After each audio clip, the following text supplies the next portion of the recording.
Witches have haunted the passages of folklore throughout history. Oriental sorceresses, European hags, and voodoo priestesses are all variations on the same theme. Women in league with supernatural evil. They were blamed for the stillborn, bad crops, sudden illness, and anything else frightened men could not explain away. America has a long tradition of persecuting witches. The famous trial in Salem was just one example of a mania that swept through the colonies. Women accused of witchcraft were drowned, hanged, and burned at the stake. These bloody spectacles were widespread until late in the 18th century, when another bloody spectacle took their place, the American Revolution. After the War for Independence, history books tell us little about witchcraft in the United States. Local and regional folk tales, however, are full of references to supernatural occurrences and their all too earthly consequences. One of the most dramatic examples of this is the Blair Witch of Western Maryland, which originated with an extremely rare book. Supposedly written in 1785, it is entitled The Blair Witch Cult. Commonly considered fiction, this strange tome documents the fate of an unknown Maryland township cursed by an outcast hag. Several children accused Ellie Kedward of luring them into her home to draw blood from them. In court, the children's wounds would prove damning evidence, and Kedward was found guilty of witchcraft and banished from the village in the middle of a particularly harsh winter. She was assumed to have died from exposure. Although the name of the town is not mentioned in the book, it is assumed from the title that it is set in Blair County, and the region's bizarre history certainly supports this assumption. In 1883, a hermit named Rustin Parr abducted and murdered 7 children in the county's Black Hill area. Parr stated at his trial that he killed them for an old woman ghost. Whether he was telling the truth or simply manipulating the old legend will never be known. He was hanged for the crime and maintained the story of his supernatural accomplice all the way to the gallows. In 1890, an 8-year-old girl was reported missing and search parties were dispatched. The girl was found the next day, but one of the posses failed to return. The bodies of the 3 men were found in Dixon Drove Cave 2 weeks later. The men had been disemboweled, their teeth pulled, and unrecognizable symbols had been carved into their faces, hands, and feet. The missing girl claimed that she had been led into the forest by an old woman who walked without touching the ground. In 1889, 11 witnesses testified to seeing a pale woman's hand reach up and pull 10-year-old Kayleen Treacle into Tappy East Creek.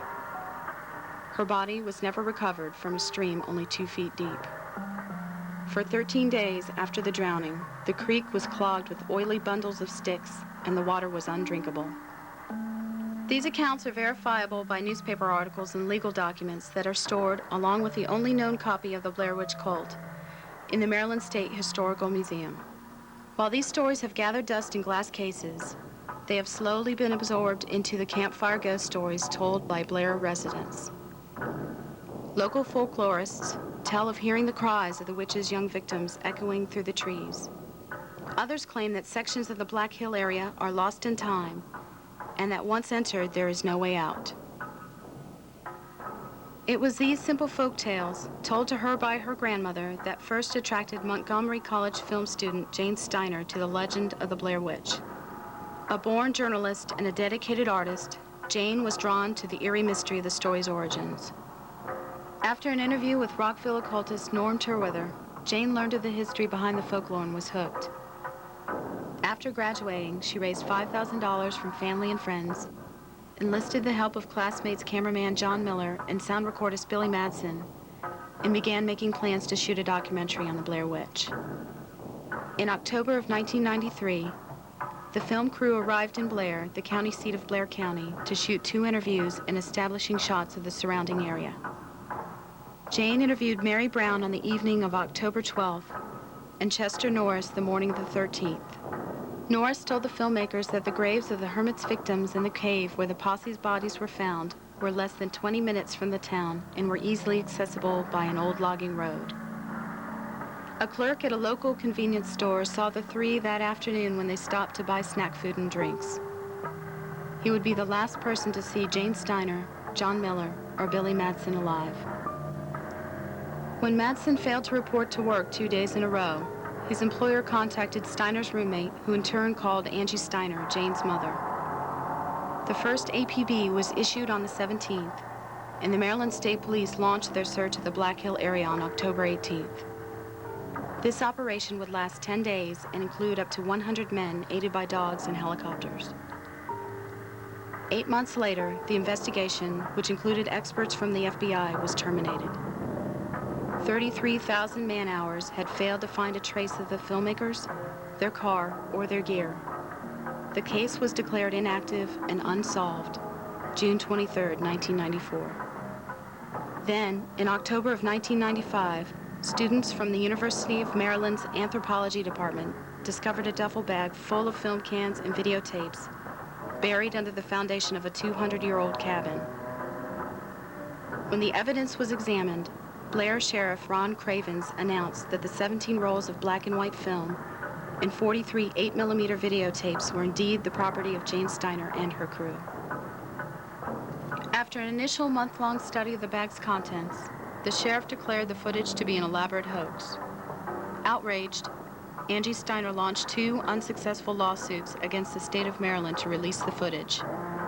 Finally, under pressure from state officials, the sheriff agreed to release the evidence to the filmmaker's next of kin when the legal limit of its classification runs out.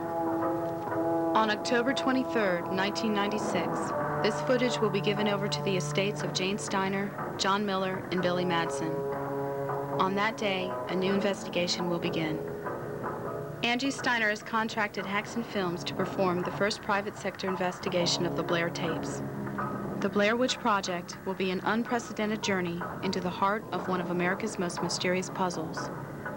Haxon Films hopes to uncover the hidden truth about the Black Hill disappearances.